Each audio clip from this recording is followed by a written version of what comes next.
नई शिक्षा नीति के बारे में आज हम बात करेंगे। New national education policy 2020।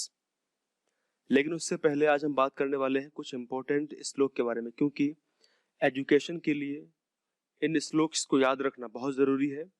प्रत्येक शिक्षक को या फिर विद्यार्थियों को इन श्लोकों को याद करना बहुत ज़रूरी है, क्योंकि ये श्लोक हमें लगातार मोटिवेट करते रहते हैं।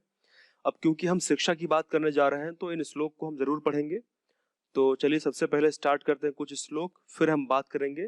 आज का हमारा फर्स्ट वीडियो है ये, और नई शिक्षा नीति को हम एटलीस्ट 2 या फिर 3 वीडियो में कवर करेंगे। आज ये पहला वीडियो है। विद्या ददाति विनयम विनयात याति पात्रताम पात्रत्वात् धनमाप्नोति धनार्जनम तथा सुखम। यानी विद्या से विनय प्राप्त होती है। विनय का मतलब होता है नम्रता, और जिस व्यक्ति को नम्रता प्राप्त होती है वह व्यक्ति बहुत ही सरल स्वभाव का होता है, और ऐसे विनय प्राप्त करने वाले व्यक्ति को पात्रता मिलती है। और अगर उस व्यक्ति को पात्रता मिली है तो पात्रता से वो धन प्राप्त करता है, और वो धन से धर्म के कार्य करता है, यानी उससे उसको सुख की प्राप्ति होती है। तो इस श्लोक में दिखाया गया है किस तरीके से विद्या से सुख प्राप्त होता है। दूसरा श्लोक, इस श्लोक को लिखा था चाणक्य जी ने। विद्युतम चा नृपतम चनेव तुल्य कदाचन स्वदेशे पूजते राजा विद्वान सर्वत्र पूजिते। यानी जो विद्वान होते हैं और राजा हैं उनकी तुलना नहीं हो सकती। You cannot compare a knowledgeable person और किंग, बिकॉज राजा को तो अपने राज्य में ही सम्मान प्राप्त होता है। अगर कोई राजा है तो उसका एक पूरा बाउंड्री होगा, साम्राज्य होगा। इस साम्राज्य में, इस सीमा में जो राजा है उसको केवल इस सीमा के भीतर ही लोग सम्मान करेंगे, उससे डरेंगे या किसी तरीके से सम्मान करेंगे।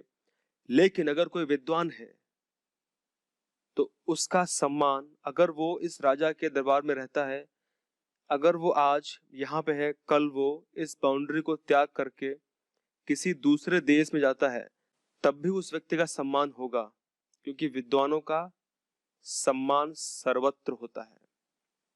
बहुत ही इंपॉर्टेंट श्लोक है ये।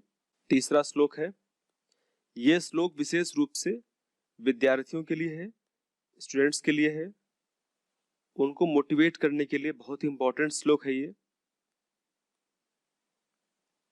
काक चेष्टा बको ध्यानम स्वान निद्रा तथैव च अल्पहारी गृह त्यागी विद्यार्थी पंच लक्षणम। यानी काक चेष्टा का मतलब होता है कि कौवे की तरह, जो कौवा होता है उसको जानने की बहुत इच्छा होती है, चेष्टा होती है। तो कौवे की तरह जानने की चेष्टा होना। बको मतलब होता है बगुला। बगुला एक व्हाइट कलर का बर्ड होता है जो तालाब में अक्सर आपको देखने को मिलेगा। तालाब में विशेष रूप से मछलियों को पकड़ता है। कभी अगर आप जाएंगे तालाब के आसपास तो वहां पे आप देखेंगे कि किस तरीके से बगुला एकदम ध्यान केंद्रित करके पानी में खड़ा है और मछलियों को पकड़ने के लिए पूरा ध्यान केंद्रित करके रखा हुआ है। जैसे ही मछली तालाब से ऊपर निकलती है, बगुला उसे तुरंत पकड़ लेता है। तो बगुले की तरह ध्यान रखना। स्वान निद्रा, स्वान का मतलब होता है कुत्ता, डॉग। कुत्ते की तरह निद्रा यानी नींद आवश्यक है। अल्पहारी यानी भोजन कम खाने वाला हो। विद्यार्थी अगर ऐसा है कि भोजन बहुत खाता है, वो रात दिन भोजन ही खाता रहता है और वो खा खा के मोटा, उसकी बॉडी में फैट बढ़ा जा रहा है, तो उसको सबसे पहले तो उसकी बॉडी अगर फिट नहीं है तो स्टडी हो नहीं पाएगी, पढ़ाई नहीं हो पाएगी। क्योंकि स्टडी करने के लिए उसको at least 6 to 8 hour hard work करना पड़ेगा, स्मार्ट वर्क करना पड़ेगा, बैठना पड़ेगा चेयर पे। मोटा है अगर वो बैठ नहीं पाएगा, उसको नींद आएगी, सो जाएगा। तो अल्पाहारी भोजन कम करना चाहिए। और गृह त्यागी, घर से दूर रहने वाला हो, किसी हॉस्टल में रहता हो। विद्यार्थी पंच लक्षणम, ये विद्यार्थी के 5 लक्षण हैं। अगर ये लक्षण किसी विद्यार्थी के अंदर है तो उसके सक्सेस होने के चांस बहुत ज्यादा है। और आज का फोर्थ और लास्ट श्लोक है, आलस्य ही मनुष्याणाम शरीरस्थो महान रिपु नास्त्युद्धम समो बंधु कृत्वा यम नावसीदति। इसका मतलब होता है कि मनुष्यों के शरीर में अगर आलस यानी आलस भरा हुआ है तो वो सबसे बड़ा उनका शत्रु है। रिपु का मतलब होता है शत्रु, महान का सबसे बड़ा। तो सबसे बड़ा अगर किसी इंसान के शरीर में आलस्य छुपा हुआ है तो वो सबसे बड़ा उसका शत्रु होता है, क्योंकि वो आलस से उस मनुष्य को कुछ कठिन कार्य नहीं कराने देता है। दूसरा बोला गया है, परिश्रम जैसा दूसरा कोई मित्र नहीं है, क्योंकि परिश्रम करने वाला कभी भी दुखी नहीं होता है, वह कुछ ना कुछ कर लेता है, कभी भी दुखी नहीं होता है। तो ये थे कुछ इंपॉर्टेंट श्लोक्स जो हमने आज के नई शिक्षा नीति के उपलक्ष्य में देखे। अब बात करते हैं आज की वीडियो में नई शिक्षा नीति के बारे में।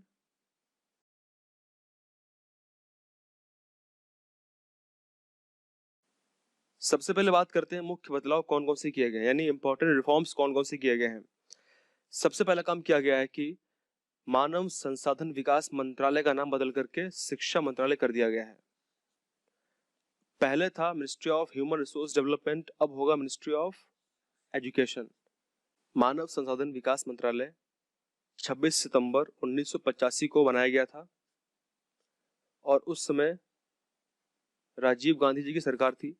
तो राजीव गांधी जी की सरकार में पहले मिनिस्ट्री ऑफ एजुकेशन था, उसका नाम बदल करके ministry of human resource development कर दिया गया था।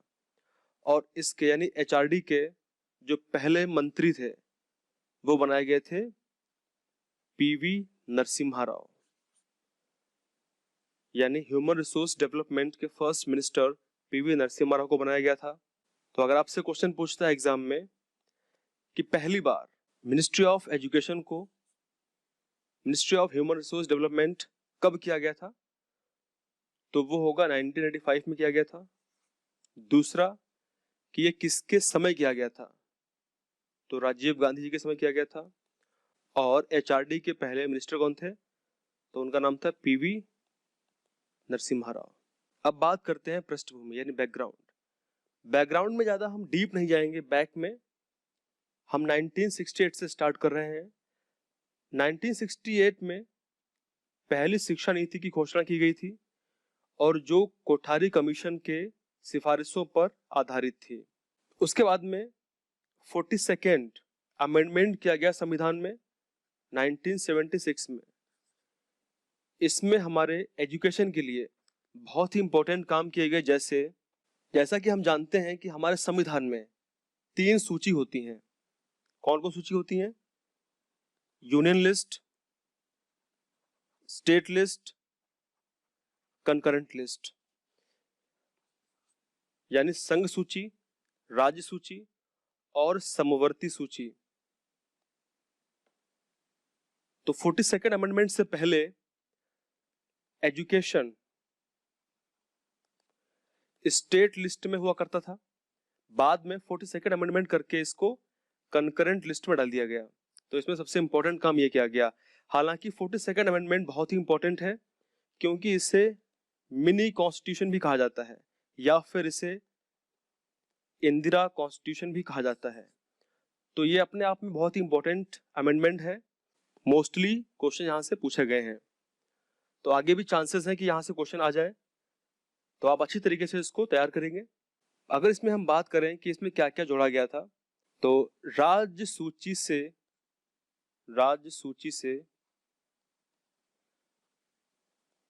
समवर्ती सूची में 42nd अमेंडमेंट करके 5 विषयों को स्थानांतरित किया गया था। तो कौन कौन से 5 विषय थे वो? सबसे पहले हम बात करते हैं शिक्षा की, यानी एजुकेशन। दूसरा हमारा विषय था इसमें वन, यानी फॉरेस्ट। तीसरा हमारा जो विषय था वो था वजन या भार और माप। इसको बोलते थे हम वेट्स एंड मेजरमेंट्स।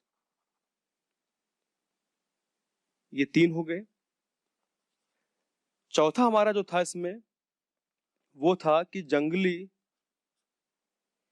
जो जानवर हैं, जंतु हैं,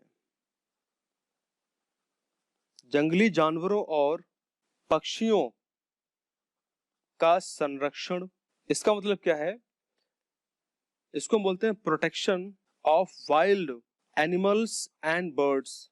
और पांचवा जोड़ा गया था न्याय का प्रशासन, यानी एडमिनिस्ट्रेशन ऑफ जस्टिस।